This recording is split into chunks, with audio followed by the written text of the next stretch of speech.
Olá, estamos começando mais um episódio do podcast Woodflow, podcast que vai trazer para o mercado de madeira algumas informações, sempre com convidados mais do que especiais. A gente vai conversar um pouco do que está acontecendo, para onde o mercado vai.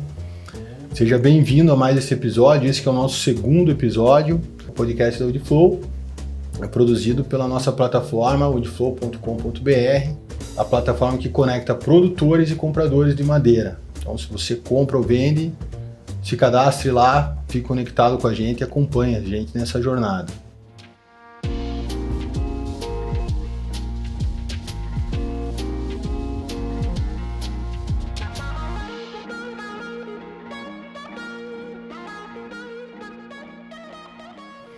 E como sempre, eu estou muito bem acompanhado, né?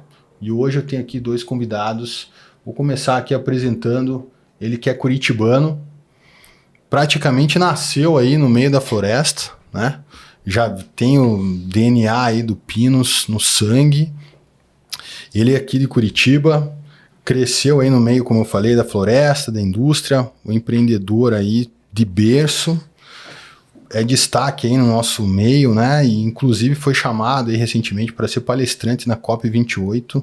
Diogo Dias Greca, seja muito bem-vindo aí, obrigado pela tua participação aqui com a gente. Eu que agradeço o convite, prazer estar junto com vocês. E ele que está mais uma vez aqui com a gente, né? Foi um pedido aí da audiência, inclusive, o retorno aí dele, Marcelo Vieschtek, Head de Desenvolvimento Estratégico da STCP. Seja mais uma vez muito bem-vindo. Obrigado por estar aqui de novo, Marcelo. Perfeito, eu que agradeço. Uma satisfação retornar aqui ao programa e poder, junto com vocês, discutirmos um pouco das tendências mais recentes aí do nosso segmento. Bom, vamos começar falando então, a gente, né, no último episódio, a gente falou um pouco da pandemia, todos os reflexos, tudo que aconteceu, né? E o que a gente está vivendo até agora. Eu acho que a gente pode começar já mostrando nossos números aí do índice Woodflow, que a gente tem aqui o nosso gráfico, que mostra aí toda a evolução. A gente tem esse recorte desde 2022, né? Os principais itens exportados aqui do Brasil. E esse ano a gente começou mais positivo, né? Final ali de 2023, a gente veio já de uma forma um pouco melhor, os preços deram uma melhorada, os volumes deram uma melhorada, o ano aqui começou bem, e agora fechando esse primeiro trimestre, a gente já começa a visualizar realmente os números, né? E a gente pode perceber que apesar ali do sentimento do mercado ter melhorado a questão de preço, ter melhorado a questão de volume, as exportações do Brasil ainda ficaram abaixo do ano passado, né? O que está acontecendo aí, Marcelo? Como é que a gente explica essa patinada aí que o Brasil está dando agora? É um reflexo do mercado, né, e é uma conjuntura, né, que a gente pode acreditar parte a própria demanda externa, podemos falar um pouquinho mais sobre isso, e também questões internas nossas, né, e uma delas é a questão logística, né. Eu chamaria a atenção que quando a gente pega o agregado dos produtos madeireiros, né? Quando a gente olha o primeiro trimestre aí de 24, janeiro, fevereiro e março, nós temos uma redução, de fato, em relação ao ano de 2023. E eu chamo a atenção que o ano de 2023 foi muito ruim. Né? Então, quer dizer, estar 10% abaixo de 2023, a questão é pior quando você leva para 2022, 2021, né, que foram anos bem melhores. Então, nós temos que também olhar por produtos, né, porque numa média de produtos nós estamos falando aí de uma cesta de produtos de madeira de pinos, né, principalmente aqui do sul, coníferas, e de folhosas que envolvem, além do eucaliptus e da teca, muito da madeira nativa. Né? E essa redução que a gente acompanhou aí de quase 10% no primeiro trimestre, ela teve muito de um impacto sobre as madeiras e folhosas. Né? E quando a gente fala nisso, é cerrado, compensado e as próprias toras, daí toras, pinos e eucaliptos de um modo geral. Realmente o mercado, né, a percepção é que toras teve muito menos embarque nesse primeiro trimestre do que no trimestre do ano passado, né? Mas quando você olha, por exemplo, compensado, ele praticamente se manteve, né? Pegando a soma dos 3 meses aí, né? Em termos de 1% até de aumento, houve um aumento considerável até de fevereiro para março, mas o cerrado retraiu, né? Nesses últimos 2 meses. Então, nós temos um pouco ainda da demanda, né, principalmente americana. Eu chamo americana porque quando você vê que 60% a 70% dos produtos brasileiros, né, nós estamos falando de compensado de pinos e cerrado de pinos. São os principais produtos dessa cesta de exportação madeireira. E eles vão principalmente para a América do Norte, né? Em alguns casos quase 50%, outros, como o caso do compensado, até mais do que isso, né? Estados Unidos, 33%, mais ou menos 1/3 do nosso compensado cerrado vai para lá. Então, é bem importante nós analisarmos o que está acontecendo lá, porque esse é o mercado que está comprando no maior ritmo ou menor ritmo. Os Estados Unidos sempre puxa tudo, né? E você lá, Diogo, na AgroCepac, você tem indústria, madeira serrada de pinos. Agora você está tocando também fábrica de compensado recentemente e você também tem a parte florestal, né? Então você tem uma visão ali quase que global aí desse mercado de pinos, dá para sentir bem a temperatura. E a gente estava comentando aqui que o mercado reagiu, né? Os preços reagiram, os volumes reagiram. E como é que está sendo lá para você na indústria conseguir entender esses números aí de exportação que estão praticamente estagnados? Eu acho que esses números eles estão escondendo uma realidade aí que aconteceu. Para nós lá, acho que a demanda está bem melhor esse ano do que ano passado. Os preços com certeza estão melhores, né? Não tem... Subiu aqui uns 10%, 15% pelo menos de dezembro para agora. E eu acho que o que a gente tinha que conferir é o que tem de madeira em armazenagem, né? Não está conseguindo embarcar. O problema logístico hoje está pegando bastante, tem muita rolagem por parte de armadores, diminuíram muitas linhas, né? A parte de espaço também, antes da entrada no porto também está bem complicado. A gente teve até que optar por montar um armazém próprio nosso. Mas também a questão da capacidade instalada, eu acho que a gente tinha que dar uma olhada também. Tem muita empresa, principalmente as menores, porte, né, que estão fechando, estão saindo do mercado por falta de competitividade, por excesso de gasto com as exigências do Ministério do Trabalho, que tem pegado forte também nos últimos 2 anos. Então, acho que tinha que ter uma análise de quanto que seria o nosso novo patamar de produção com o que a gente tem instalado, né? Isso aqui, se for ver os números aí, o começo do ano de 22 e 23, né, ele estava melhor ainda, né, porque você tinha um desacréscimo de 22 que veio muito bom, então os primeiros meses ainda foi mais alto, o final do ano que ficou mais complicado ainda. Então, se for comparar, a gente está bem, mas não está tão ruim assim, porque a gente está comparando com uma parte que estava um pouco melhor ainda. As indústrias que estão ainda aí seguindo firme sentiram uma melhora, então, de forma geral. Com certeza. Está tendo muita dificuldade de embarque, né? Isso sim, mas não falta de demanda de pedidos, né? Eu acho que a maioria das indústrias você vai procurar para comprar, não tem espaço, né? 30, 40 dias para frente está todo mundo vendido, né? Fora o que está estocado, como você falou, vocês têm um armazém hoje aqui para poder... já entregou, já desceu, mas não consegue entrar no navio por falta de espaço, né? Isso acho que é um ponto que está afetando bastante empresas no atual momento, assim, né? Teve aquela questão da reforma também por Navegantes, Itajaí ali que está parado, né? Teve as estradas que teve muito problema, no final do ano passado, por causa da chuva, ficou sem sair muitas cargas ali de Navegantes também, né? Então até regular toda essa etapa, acho que é um pouco da ressaca do que aconteceu nesses tempos. Aí vamos ver agora esse próximo mês de abril, eu acho que deve dar uma subida boa nos números, imagino que tem muita coisa que já está engatilhado para embarcar, então vai acabar dando uma levantada. Dá uma olhada. A gente tem percebido que essa questão logística está travando tudo mesmo, né? E não é só aqui no Brasil, no mundo todo parece que as coisas complicaram de uma forma assim que a gente nunca viu, né? Agora a ponte lá em Baltimore, que caiu, travou tudo. problema no Mar Vermelho, Canal do Panamá, o que está acontecendo no planeta aí, Marcelo? Como é que a gente vai desovar todo esse material que está sendo produzido aqui? Pois é.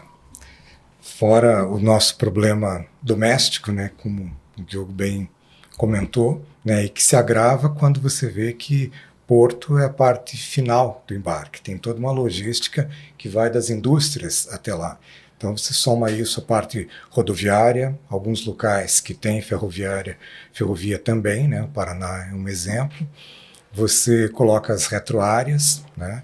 Então é um problema sistêmico, né? E o estrangulamento de um porto, né? Quando se vê que há pouco tempo Paranaguá estava com 90% da capacidade de operação, o problema em um porto acaba, né, jogando para outros portos. E isto é realmente sério, né? Os navegantes é uma situação, né, que teve esse estrangulamento e novos investimentos que soubemos de anúncios lá para poder receber navios maiores, pode ser que a solução lá tenha um certo adiamento, né? Mas quando a gente olha fora, né, dessa perspectiva brasileira, que precisa realmente ser endereçada e as instituições estão bem organizadas, está tendo uma conversa sistêmica já sobre isso, pelo menos um início. A gente olha lá para fora, né? E você citou alguns portos, por exemplo, todo o comércio mundial, 20% passa pelo Canal de Suez e 5% pelo Canal do Panamá, né? Então nós estamos falando aí de quase um quarto praticamente, né? Do 15% e 20% dá o total dos dois, né? É um quinto da produção, da movimentação marítima global, e isso afeta não diretamente, né, embora as coisas estejam interligadas, principalmente a questão de navios, né, e adiamentos, atrasos, ela afeta principalmente a Europa, que é um grande exportador de produtos madeireiros para a Ásia, né? É um canal, e isso tem tido realmente adiamentos daí nas entregas e em cadeia, né?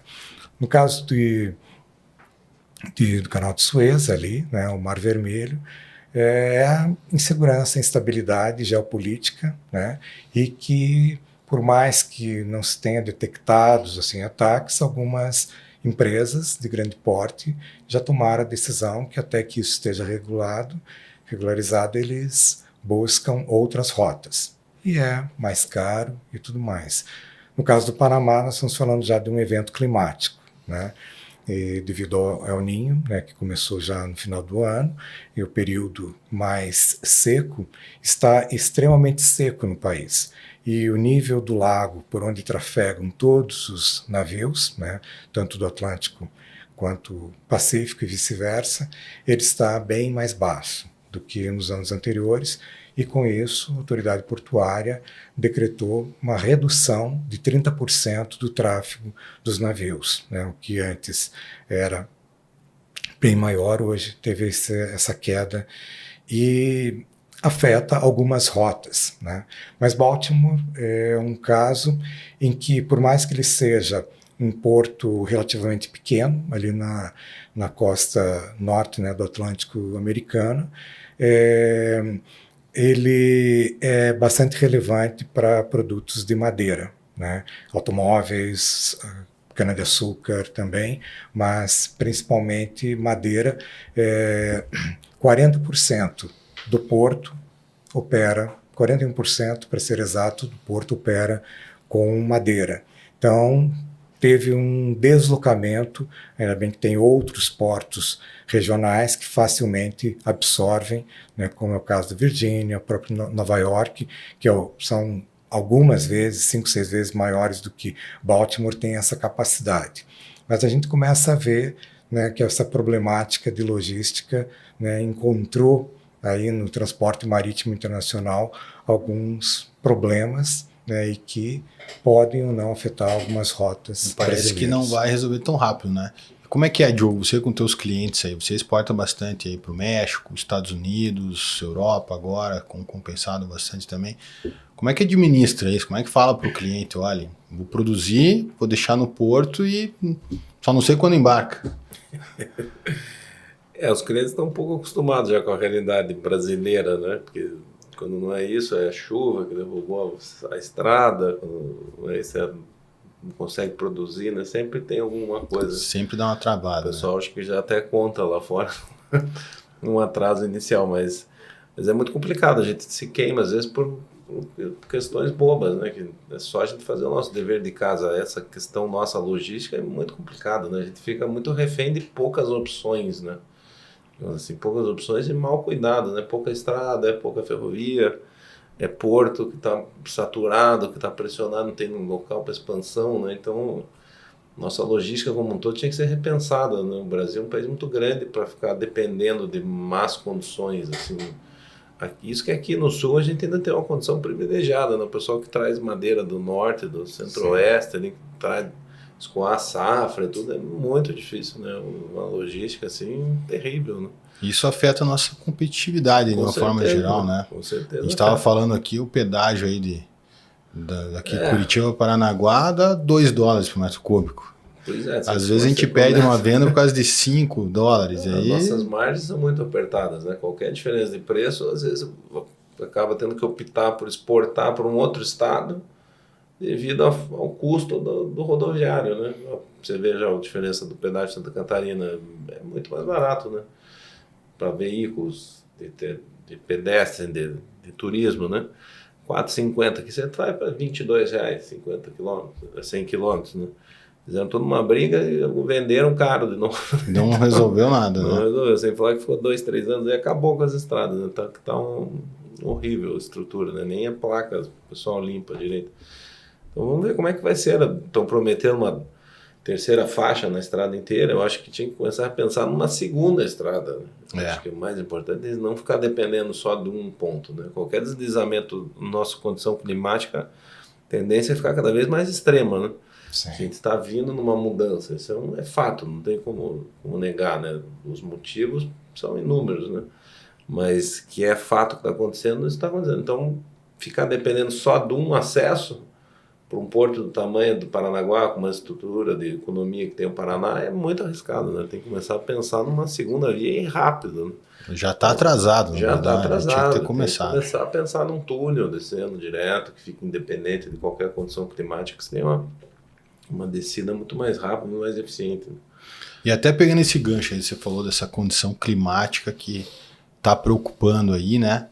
E essa é uma outra pressão que a nossa indústria aí de madeira, de uma forma geral, tem sofrido muito. Agora, inclusive, a Europa está implementando aí o EUDR, temos até o final do ano aí para estar com essa documentação toda em ordem, para apresentar lá para os compradores europeus. É mais uma dificuldade que vem aqui, né, para o Brasil, né, Marcelo? Como é que tá aí vocês que lá da STCP, que têm acesso a muitas indústrias, como é que tá o Brasil aí nesse assunto? Está preparado? Vai conseguir atender isso, todas as regulamentações? Pois é. Quando a gente fala o atender, ele é em nível empresarial, em nível de cada venda, né? E isso depende de um trabalho, né, interno, empresarial, para poder se situar. Nós estamos falando aí da regulamentação, né, que começa a entrar em vigor a partir de 30 de dezembro desse ano para diversos produtos, segmentos de produtos, né, commodities, soja, boi, né, bife e madeira, inclusive, né? E madeira, não só a madeira em bruto, quanto madeira, todos os produtos, né? E nesse caso, essa regulamentação é justamente para tentar trazer uma transparência para a questão de produtos livre de desmatamento, né? Ou de origem, né, que tenha vindo de áreas de desmatamento. Isso impõe, né, uma nova restrição, acaba sendo até certo ponto, uma barreira, né, não tarifária, mas que requer esse posicionamento, né, das empresas, né, com relação aos seus produtos.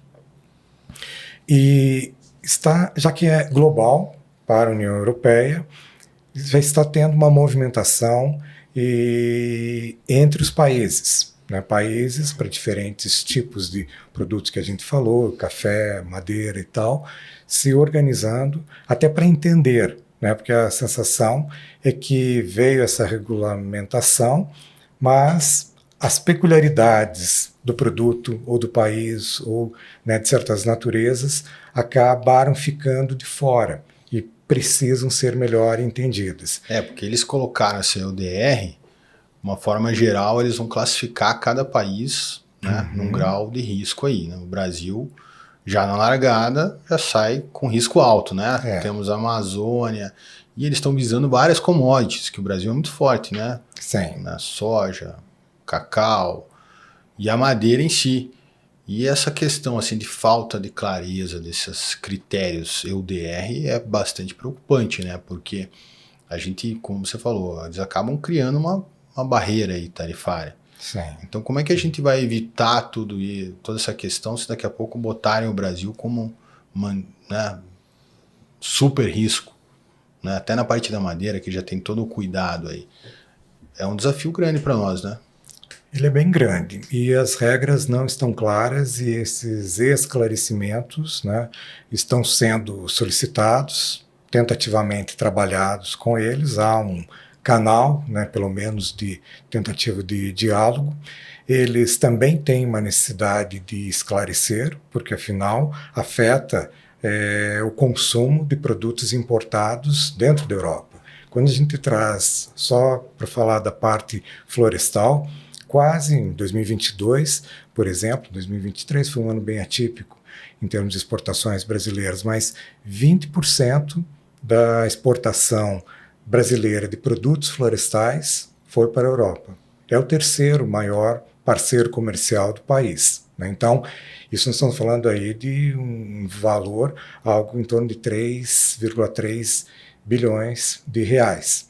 É algo que, se nós temos um impeditivo, né, para poder, vamos dizer, esclarecer que os produtos não têm uma origem, né, de desmatamento antes de 2020, eles também têm uma certa necessidade de ter esses produtos lá. Então, é um canal, né, de mão dupla em que não tem muito o que fazer. Quer dizer, os esclarecimentos, né, talvez esse seja o primeiro passo a ser dado. Agora, estamos em abril, para 30 de dezembro. Haverá tempo suficiente? Há um movimento assim na tentativa de pelo menos um adiamento, né, e de que seja postergado, não para essa data, porque impõe custos expressivos assim para alguns players, né, e talvez assim não se consiga, né, e algumas empresas acabem ficando fora do mercado. Essa é a nossa sensação, né, que a gente está acompanhando. Mas já existem grupos de trabalho no Brasil, tanto em termos associativos, quanto de empresas, quanto do próprio governo. É um posicionamento também do governo. As commodities afetam, disso, né? Porque afeta exatamente, a imagem do Brasil como e integrado com outros países. No caso da madeira, né, um líder aí nesse processo tem sido a Malásia. Até então, um competidor nosso em alguns produtos, mas quando se fala desse assunto, está tendo uma integração para trabalhar de uma forma um pouco mais orquestrada esse diálogo com a União Europeia. Bom, a madeira, na verdade, como a gente estava conversando aqui um pouco antes, o madeireiro já nasce culpado, né? Ele tem que, ao longo da vida dele, provar a inocência. E é mesmo essa parte aí de floresta plantada, é muito difícil a gente esclarecer para quem não está dentro desse mercado, né, todo o trabalho que existe de manutenção, de plantar e cuidar da floresta, esperar um ciclo de 20 anos para colher. E vocês lá na AgroCepac são especialistas nisso, né?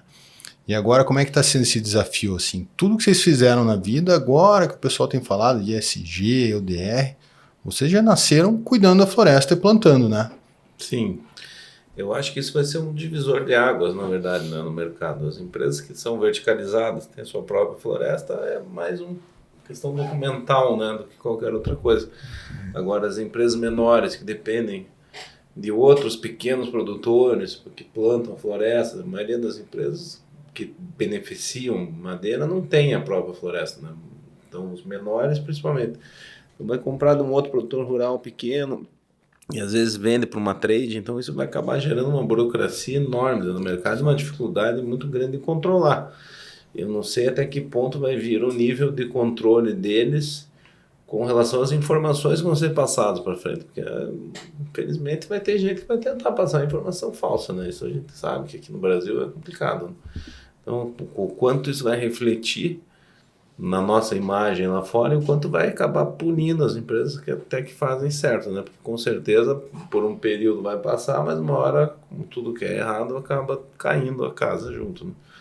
Então vamos ver qual que vai ser o reflexo. Eu acho que muitas empresas vão parar de exportar para a Europa ou vão acabar saindo do mercado por diversos motivos, né? Já não está fácil o mercado com os pequenos. Imagine agora com mais essa restrição. Né? Então isso, vamos ver o efeito que vai acontecer. Para nós lá da AgroCepac é tranquilo, né? A gente sempre a vida toda foi, né, assim. Eu acho que eu sempre digo que a gente planta os soldados da natureza, né? Que a nossa obrigação é valorizar essa madeira que a gente produz, que é agregar cada vez mais valor e mais uso para ela, né? Nossa visão de empresa é mais ou menos nessa linha, assim. Se não fossem as madeiras reflorestadas, as nativas não estavam vivendo, né? Tranquilamente. Então tem que ter esse equilíbrio, né? Eu acho que nós, como país, a gente tinha que se posicionar melhor para passar lá para fora uma imagem mais real do Brasil, né? Não é nem que a gente não faz as coisas, a gente não mostra o que a gente faz aqui, né? Então, tantas boas iniciativas dos produtores rurais que são, por às vezes, culpados, se dizem culpados, né, de desmatamento, mas é muito pelo contrário, são os donos das terras. É muito difícil alguém que vai lá e desmata na sua própria terra. Isso não, o cara vai derrubar uma árvore que não serve para nada, né? Não é por aí, né? Então, o que vai dizer? Tem que mostrar isso lá para fora, a gente tem que mostrar a nossa legislação ambiental, nosso Código Florestal, que é bem rigoroso, né? Mostrar as diferenças dentro do Brasil, né? Que nem tudo é Amazônia. Quando você fala que você é Brasil, o cara acha que você está no meio da Amazônia, mas aqui é outro mundo, né? Praticamente. Então, essas coisas, essa visão do todo assim, do Brasil, que tem que ser mais transparente. A gente, às vezes, acaba tomando multas ou umas restrições não devidas, né, por outros motivos. Então, esse trabalho da classe como um todo tem que ser mais unido para que não fique tão esvaziada como vai acabar ficando se for nesse ritmo que está indo, né? Vai ficar só os maiores players, os médios ali, vai acabar limpando.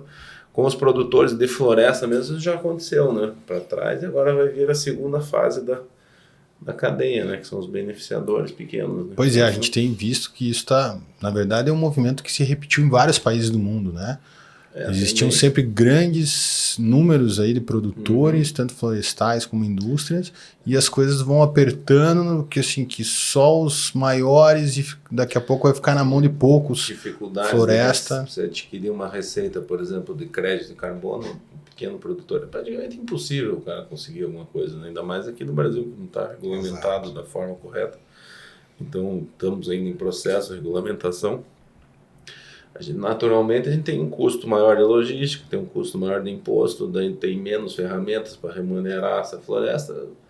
Você vai comparar com um produtor lá de fora, que tem uma madeira melhor, uma qualidade mais rigidez, tudo acaba ficando fora, né? Não tem jeito. Então, ou a gente se posiciona como um todo, como uma classe, ou a gente vai perder uma fatia grande do mercado nosso, de produtores, eu digo, né? E os que sobrarem vão beber água limpa de novo, né? Infelizmente, a tendência de mercado é essa. Né? E a gente tinha falado... depois subir o preço, porque daí vai faltar oferta, né? Vai acabar regulando a tora, que também os pequenos consumidores vão sair e vai acabar ficando melhor. Então, é uma fase de transição, né, que está acontecendo agora. A gente ia falar, né, como esse, né, da Europa, você às vezes tem que provar o óbvio, né? Coisas que todos nós sabemos, que o que é plantar pinos, eucaliptos, né, produzir, vender, né, e de repente você está, né, dentro de uma conjuntura de um país, talvez muito provavelmente classificado como de alto risco, né, que são os riscos que eles vão impor, e você tem um custo de transação aí que talvez não devesse. É às vezes certificado FSC ou, né, o próprio Serflor, e acaba, no mínimo, tendo que reunir, né, as documentações para poder acompanhar a carga, e isso em nível de georreferenciamento. Você tem que dizer de onde que aquela carga está vindo da tua floresta. É uma informação também, por vezes, estratégica, que você também, é uma outra lacuna, uma outra dúvida, como que essa informação será trabalhada, né? E interessante que você comentou, né, do plantio de florestas, né, pinos, eucaliptos, né, e dessa união assim de classe, porque, por mais óbvio que pareça, é sempre importante refletir que se nós temos 10 milhões, mais ou menos um número redondo, de plantio florestal com espécies principalmente exóticas, pinos e eucaliptos, mas também algumas nativas, né, no Brasil, isso representa um pouco mais de 1% do território nacional. E isso é quase, já foi em algum período, hoje talvez esteja perto de quase 4% do PIB nacional, 1% do território. Quando se vê, né, o mundo de áreas degradadas, né, então você não precisa desmatar mais nem 1 hectare. Basta você, inclusive, recuperar áreas que já foram degradadas ao longo das últimas décadas. Então, o potencial da silvicultura, o potencial florestal brasileiro é gigante, mas precisa dessa articulação e de mostrar, né, o que nós estamos fazendo. Porque também um outro ponto de reflexão é que o Código Florestal, que impõe 20% de reserva legal, Sul, Sudeste, Nordeste, e até 80% na Amazônia, só existe no Brasil. Nenhum outro país no mundo Para falar a verdade, existe existe no Paraguai, que se baseou na legislação brasileira. Ponto. Então, nós somos cobrados, né, nós preservamos, né, muito mais o setor florestal, né, como né, tem a indústria e tem a floresta, né, tem uma enorme contribuição nessa proteção e preservação da mata nativa. Claro que pela legislação, às vezes até mais do que a legislação, né? Mas são coisas que precisam ser faladas, ser mostradas, e a gente não deve mostrar só para nós mesmos do setor, né? Tem que ser um diálogo mais amplo para poder mostrar de onde que a nossa madeira, produto, está vindo. O setor é muito taxado de desmatador, né? Você fala que trabalha com reflorestamento, o cara acha que eu sou desmatador, vai ficar cortando árvore. Peraí, né? Exato. Estou cortando justamente para não se matar, né? Essa é uma das nossas missões aqui no Audiflow, é mostrar isso para todo mundo, né? Que a gente tem. Fazer nosso dever de casa aqui é mostrar. Então, de repente, esse ODR que está indo para o mundo todo, né? A Europa vai classificar cada país de acordo com o seu risco. Na parte florestal, pode ser que o Brasil até saia na frente de muita gente, porque a gente está super organizado, a gente tem essa legislação já muito forte. Será que isso aí vai refletir no preço aí, Diogo? Vai conseguir vender a madeira mais cara? Depende, por ter toda essa parte aí florestal? Você sente o pessoal? Os concorrentes se saírem, né? Se o pessoal não conseguir entregar, com certeza o preço vai subir. Mas eu acredito que vai vir a documentação, né? O reflexo acho que vai ser conseguir a documentação interna dos pequenos, né? Assim, os grandes não vão sentir muito, se organiza internamente, cria um novo processo e fica automático, né? Depois de 1 mês, 2 ali, a coisa já anda sozinha. Mas os pequenos, sim, isso vai ter bastante efeito, né? Lá fora, a gente não sabe qual é a qualidade dessa informação que eles vão lançar também, né? Eu acho que a logística da informação ela vai ser muito importante, tão importante quanto a logística do material, né? Vai chegar a nível como ele comentou, de georreferenciamento, às vezes do ponto onde está tirando exatamente aquela floresta. Nós que temos a floresta é tranquilo, mas você imagina você comprar de um terceiro que não é dono da floresta, que comprou a floresta em pé e vai tirar daquela floresta, tem que georreferenciar aquilo, tem que trazer, tem que comprovar daqui a pouco o inventário da exaustão, né, de como é que está saindo, qual o volume, que com certeza eles não vão aceitar uma informação que vai se contradizer, né, no futuro, né? Tá, mas o cara tirou desse talhão aqui há 2 anos, o que aconteceu, né? Como é que vai vir essa fiscalização depois para comprovar? Isso que eu estava comentando, às vezes você vai, vou usar só a madeira daquele talhão que está já referenciado, está certificado, mas qual é a exaustão daquilo? Como é que você quanto tempo demora, quando você pode que usar? Aquilo ali realmente é dali, né? A informação ela vai ter que ser validada. E acho que vai dar muita confusão nesse início, assim. Até chegar num ponto que estabilizou, que criou-se um processo fluido já, tudo. Então, nesse começo vai dar bastante confusão. E vamos ver, né? Vamos ver como é que vai ser a rigidez do início, né? Eles já deram um prazo, vamos ver se vai ter alguma flexibilização ou em um início parcial, né? Uma coisa mais flexível no começo, vai se ajustando, né, com o tempo, né? Como muitas vezes o FSC certifica, depois ele vai ficando mais rígido nas cobranças, né? Se quem tem o FSC vai ter alguma vantagem também, já vai ter pelo menos o início de processo, o cara já sabe como fazer, né? Mas é além, né? Vai além ainda do que só o próprio FSC. Mas a gente tem percebido aqui nas exportações que muitos clientes hoje estão buscando madeira certificada.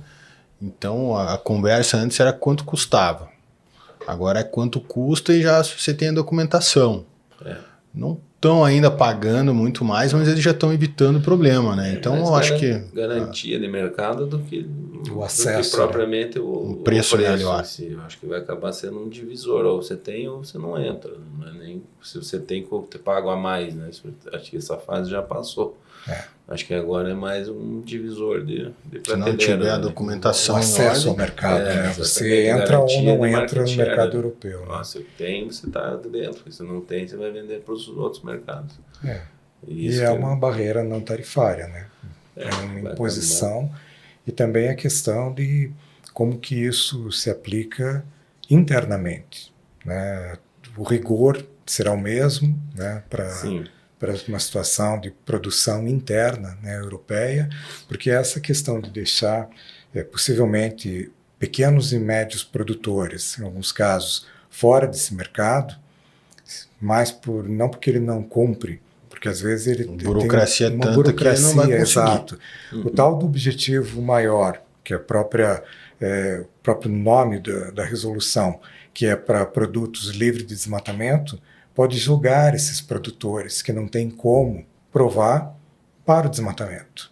Não estou falando necessariamente do Brasil, mas nós temos diferentes condições mundiais, né? Florestas da Indonésia, de Canadá, de Malásia, né? Esses pequenos que não conseguirem entrar, eles continuarão com o propósito que é essa regulamentação preservando? Também são dúvidas, né? É muita dúvida que a gente tem, né? É logística, toda essa pressão em documentação. E agora ainda tem mais coisa aí no meio disso tudo, que é o tal do ESG, né?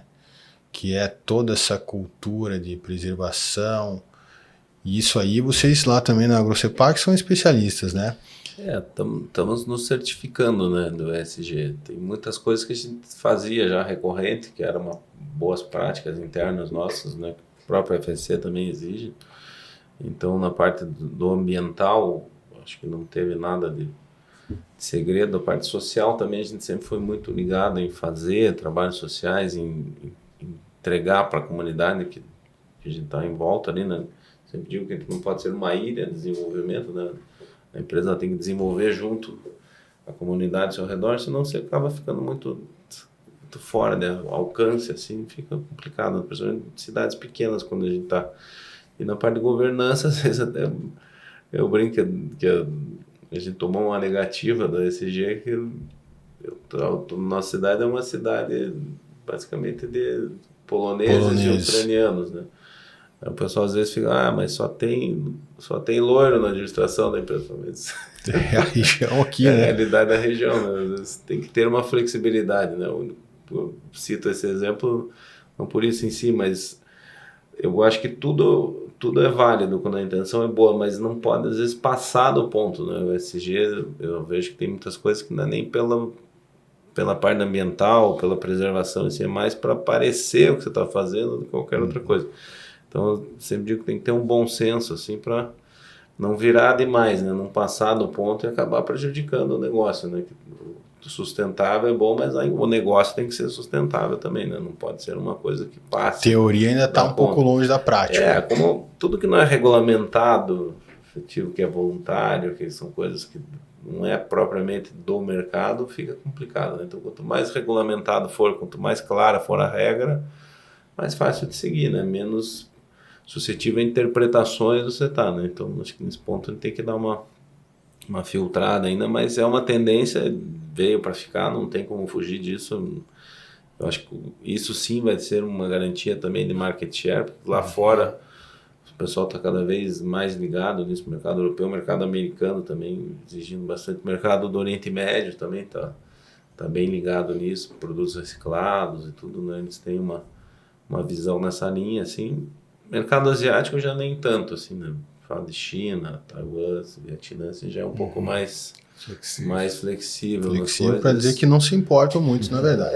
Então... Querem produzir e preço, fazer. Né? Querem preço e produtividade. Então, e aí que a gente vem as contradições, né? Porque se você for pegar os maiores poluidores, né, do mundo, digamos assim, são os que menos estão preocupados com essa tendência ambiental, assim. Se não tiver na parte de preservação, de melhoria da qualidade de vida do ser humano, tem que ser um esforço global, né? Se ficar uma parte fazendo, uma parte não fazendo, você fica até meio injusto, né? Digamos assim, algumas coisas. Essa parte de regulamentação documental na União Europeia, né? A madeira russa, por exemplo, que teoricamente estava sancionada, né? Não poderia entrar. Banida, né? A gente sabe que está entrando por diversos caminhos, diversas formas, e como é que isso aí, que documento que está sendo usado, né? Então, nesse ponto, pode ser uma vantagem para nós, se você realmente tirar esse volume de madeira da Rússia, dos países que estão com sanções desse mercado europeu, aí sim vai ter um reflexo de preço aqui para o Brasil, né? Aí sim a gente vai ter um poder de barganha melhor, porque a gente vai estar com a madeira na mão aqui e lá fora vai estar faltando, porque hoje em dia, além de estar entrando irregular essa madeira, ela está entrando com um preço abaixo, né? Por ser irregular, né? Então até acaba sofrendo ainda mais com a competição. Duas vezes, né? Sofrendo, está mais perto, o frete não afeta por todos esses motivos aí que a gente já citou também. Então acaba tendo essa série de vantagens competitivas, né? E se não me engano é tudo madeira nativa da Rússia, né? Não é nada reflorestado, realmente. Não, é tudo nativo lá, tudo. Eu acho que o Canadá também uma boa parte é nativo também. A maior parte, mesmo como é que Escandinávia. Como é que isso vai ser levado em conta, né? Muito fácil apontar o dedo para nós aqui, né? Mas aí que tem que ter uma pressão de quem está fazendo certo, né? Quem está correto, então vamos, se pau que bate em Chico também bate em Francisco, né? Acho que isso que é a regra, tem que ver como é que vai se comportar lá, se não é só mais uma jogada de barreira comercial para fortalecer as empresas lá dentro, porque queira ou não, a madeira mais barata são desses países todos aqui do sul, né? Sim. A turma lá do norte já tem uma madeira, uma qualidade maior, um valor maior, né? Aí tem que ver como é que vai ser. E nesse caminho do clima, das pressões, você acabou de voltar lá de Dubai. Você foi um dos palestrantes lá, falou na COP28, levou o nome aí da AgroCepac e do Brasil também, né? Yes. Dando um exemplo de o que é sustentabilidade na prática. Como é que foi lá essa tua experiência? Foi uma experiência muito bacana, assim, muitas iniciativas, né, que estão aparecendo. A gente foi convidado para participar de uma rodada de entrevistas lá sobre diversos setores e a nossa empresa representando o setor florestal brasileiro. E eu falei mais ou menos as mesmas coisas aqui, né, de mostrar um pouco da nossa realidade lá para fora. O pessoal, por mais que esteja na COP, que é um evento climático, do meio ambiente, o pessoal tem muito pouco conhecimento do que acontece aqui, né? Fica muito informações avulsas, assim, ninguém tem noção do quanto a gente preserva realmente, né? 60% do Brasil é mata nativa. Você acha que alguém sabe disso lá fora? Nem ideia, né? E o que me pareceu principal é a condição que os reflorestadores lá de fora têm de ferramentas, por exemplo, como o crédito de carbono, né? Hoje em dia, aqui no Brasil, não tem nenhuma empresa que consiga remunerar o seu reflorestamento ou a sua reserva legal, né? São áreas que você está deixando de produzir alguma coisa, recuperando, ou que tem um risco iminente de desmatamento. Então, eu conversei com o pessoal de um fundo australiano florestal, e 40% da receita florestal deles vem de crédito de carbono. Nossa. Você imagina as nossas florestas aqui com um plus de 40% de remuneração sem gasto praticamente, porque o gasto a gente já tem, né? Exatamente o que você já faz hoje. Igualzinho, só vou manter como está e vou receber 40% a mais. Então você tem uma competitividade estratégica enorme, né? Como é que você vai capacidade de investimento, melhoria de parque fabril, até ampliação de florestas, competir com soja, competir com pecuária, né? Hoje em dia, acho que essa conta também tem que ser levada a sério, né? Se a minha floresta ela remunerar menos do que uma terra de soja ou uma terra de pecuária, a tendência natural é que um pequeno produtor transforme, que é o que vem acontecendo há muitos anos, né? Então a minha floresta ela captava oxigênio, né? Ela solta oxigênio na terra e capta CO2. Se eu tirar ela e for criar gado, for plantar soja, é outra conta, né? Isso aí tem que ser levado em consideração também. A árvore ela é árvore, independente se ela é nativa, se ela é exótica. Está fixando ela está puxando o carbono igual, né? Às vezes até as mais novas puxam mais do que as mais estagnadas, mais velhas, né? Então isso tem que entrar na balança. A gente tem que trabalhar com as mesmas ferramentas lá de fora, no mínimo, né? A gente já tem alguns pesos extras. Então, no mínimo, ter as mínimas condições de faturamento igual. Vamos ver como é que vai Pois é, a gente então aqui especulando um pouco aí sobre o nosso futuro aí, tanto do cerrado, compensado, essa parte florestal. A gente tem muitos desafios, mas ao mesmo tempo a gente já, por ter sofrido tanta regulamentação, a gente pode sair na frente aí de muitos outros países, né? Se realmente conseguir, né, regular essa parte do carbono, são muitas oportunidades, né?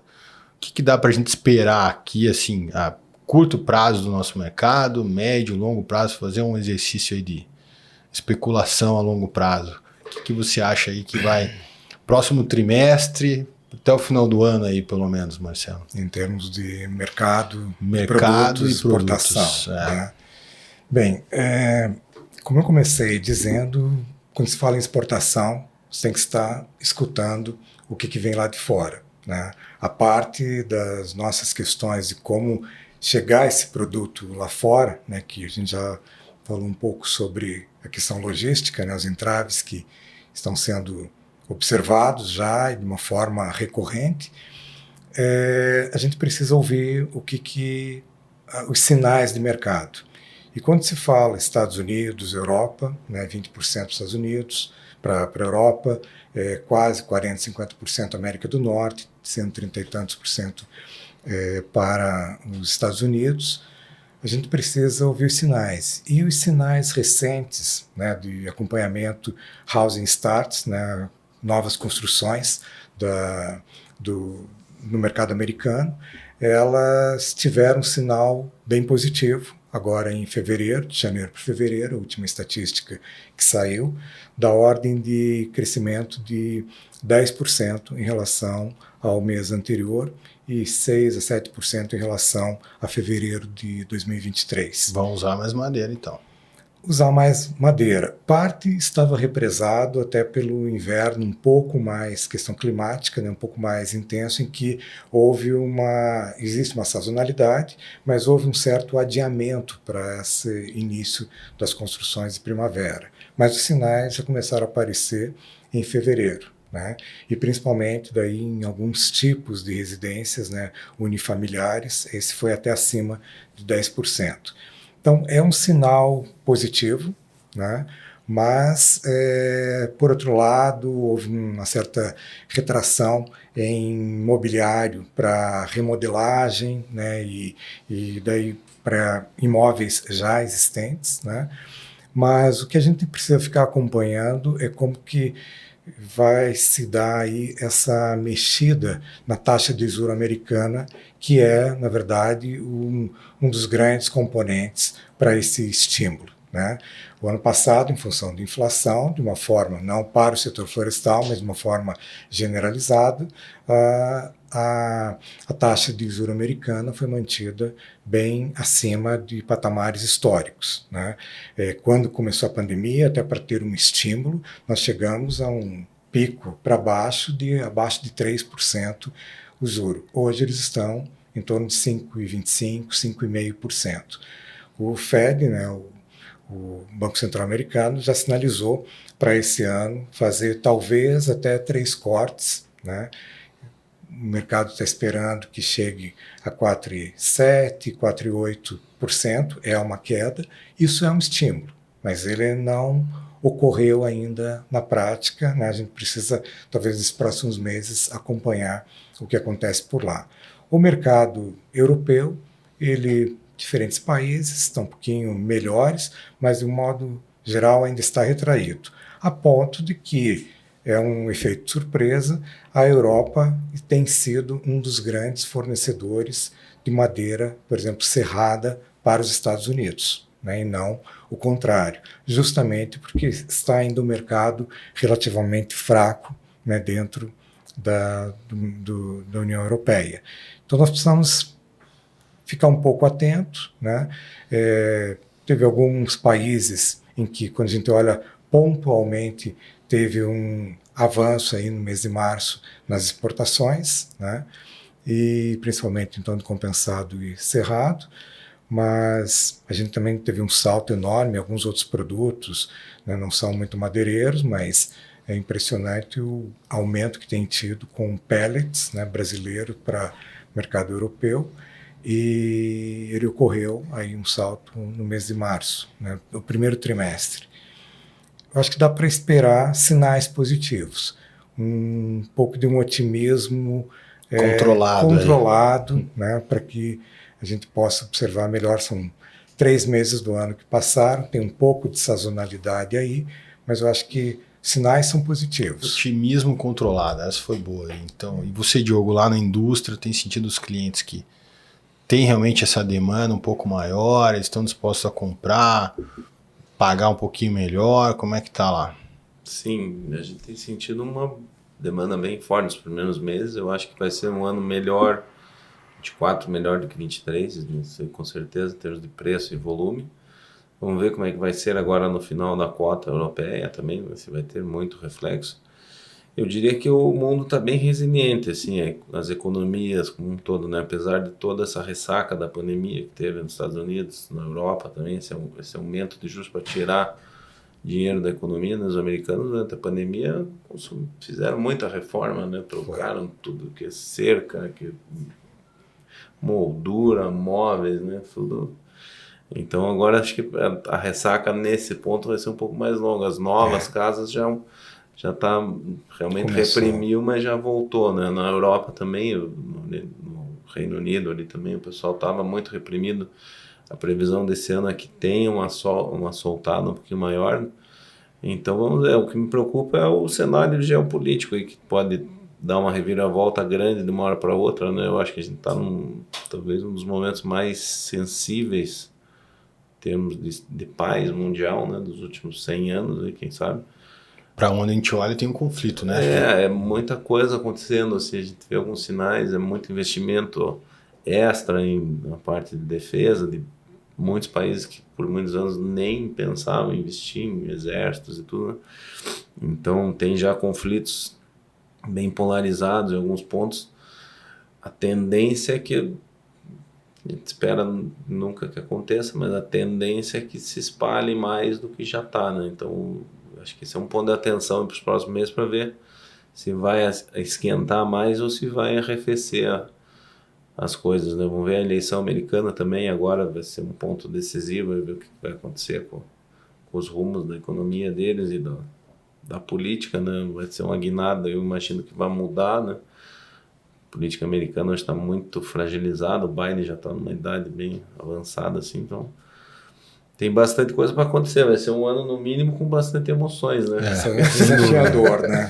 O cara prever 100% é difícil, né? Porque tem muita coisa imprevisível que pode acontecer. Nunca teve, eu acho que tantos fatores externos, assim, difícil demais de enxergar. Se eu fosse olhar só a questão de demanda e as pessoas em si, eu imagino que vai ser um ano bom, porque tem muita coisa. O pessoal está querendo produzir, está querendo construir, está querendo soltar, mas, né, tem coisas que independem da nossa classe, digamos assim, né, que vai acabar indo para os líderes aí, ver o que vai acontecer, né. Então acho que dá para a gente terminar as conversas com esse otimismo controlado, né, porque as indústrias podem, né, ter esse otimismo, mas ao mesmo tempo tem que se controlar, porque não tem direito como embarcar. Pode acontecer uma guerra aí a qualquer momento, muitos fatores, então bastante cautela, mais otimista. E até com guerra a gente vai acabar saindo bem, mas o começo vai ser difícil, né? Deve travar as linhas comerciais, né?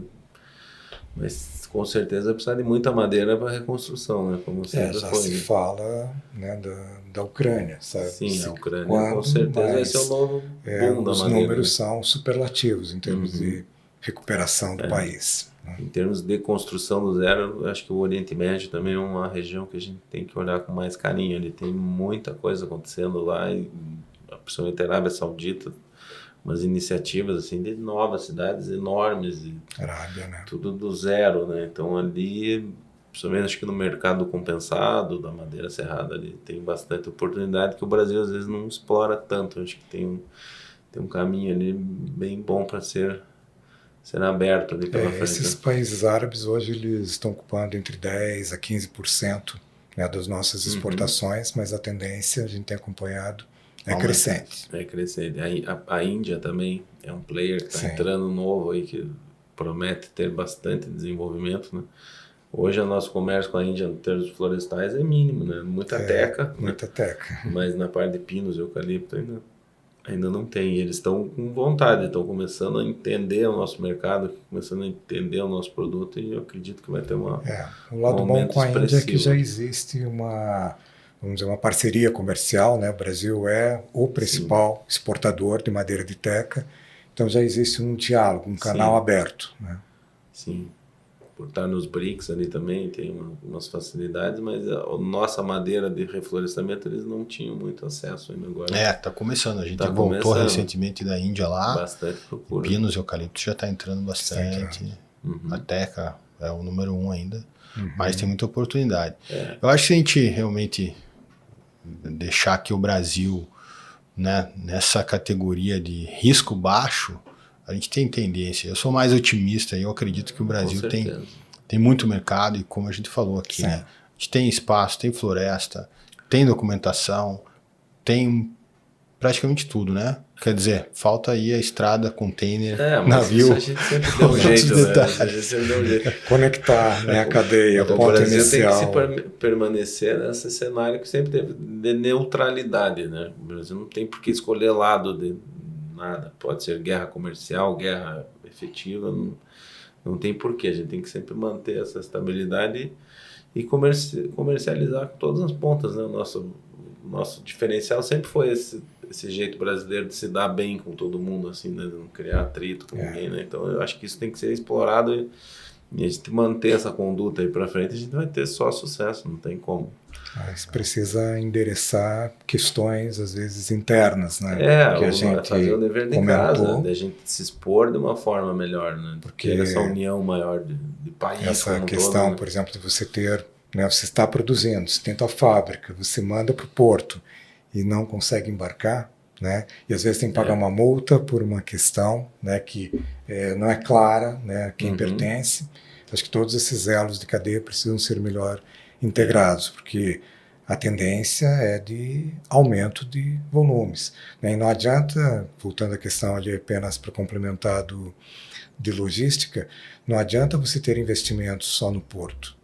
É todo um arranjo, né? Já começa ali na retroárea, já começa no acesso a esse porto, a essa nova, né, área que estará abrindo, né, mais canais, e daí tudo que fica para trás. Então, essa sinergia, esse olhar integrado é fundamental. Para nós aqui, o Porto do Futuro é Itapuá, né? Não tem que bate todos esses requisitos. Que está abrindo que tem uma mais nova área, né? possibilidades de expansão, né? Tanto de armazenagem, quanto de acesso, de todos os outros, já estão todos saturados, né? Não tem muito para e ele está com uma área já só esperando a autorização do IBAMA para liberar, né? Então, mais uma notícia aí a longo prazo boa. Sim. Bom, então a gente poderia conversar muito mais sobre todos os problemas, né? Mas a gente está encerrando esse nosso episódio. Eu acho que a gente pode encerrar com esse otimismo controlado, né? Uma boa para a gente fazer isso. Queria agradecer a vocês aí de novo e deixar um espaço aí, Marcelo. Como é que o pessoal encontra você? Fale um pouquinho mais aí sobre o que você faz, STCP. Perfeito. Obrigado, Gustavo, mais uma vez, em meu nome da SCP, por essa oportunidade nesse diálogo. E eu atuo como Head de Desenvolvimento Estratégico, né, na SCP. A SCP é um nome já bem reconhecido do mercado, né? Fizemos, na semana passada, 43 anos de operações ininterruptas, né? A nossa sede é em Curitiba, mas nós temos cerca de 10 escritórios operacionais no Brasil, em todas as regiões, né? Estamos aqui em Curitiba e é uma empresa que tem muito voltada para questões de consultoria, gerenciamento, né, de obras ou de propriedades. Nós também trabalhamos com a engenharia e com recursos naturais, né? Nessa questão de ESG, a gente tem trabalhado bastante com algumas instituições, empresas do setor florestal ou não, né?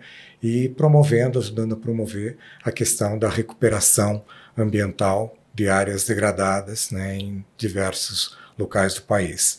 Eu acho que temos também um radar de mercado com um boletim de preços que a gente acompanha, não só preços de toras, né, de plantadas, pinos eucaliptos e também nativas, e nós também acompanhamos preços de produtos com uma regularidade bimestral, né? É algo que, se alguma empresa quiser participar, fica aqui o convite, né? E nós estamos à disposição para vocês e para quem necessitar. Obrigado. E Diogo, deixa aí seu recado final, como é que o pessoal acha você, um pouquinho aí do resumo da AgroCepac também, o que vocês têm feito lá. A AgroCepac é essa empresa reflorestadora de mais de 60 anos, que nos últimos 5 anos começou a se verticalizar e exportar um pouco da sua própria floresta, né? Sendo com madeira para embalagem, cerca e agora também com compensado. Para nos achar é fácil, temos nossas redes sociais, Grupo AgroCepac ou grupoagrocepac.com.br, né? Através do site. Qualquer informação, qualquer dúvida, a gente está à disposição aí para ajudar o mercado e fazer bons negócios com quem quiser também, né? Legal, gente. Obrigado, eu agradeço aí vocês mais uma vez. Agradeço aí a todos que ficaram até aqui, escutaram a gente. Lembrando que mês que vem a gente vai ter mais um episódio, sempre em boa companhia, trazendo o que está acontecendo aí no mercado. Obrigado e até a próxima. Até mais, obrigado. Obrigado.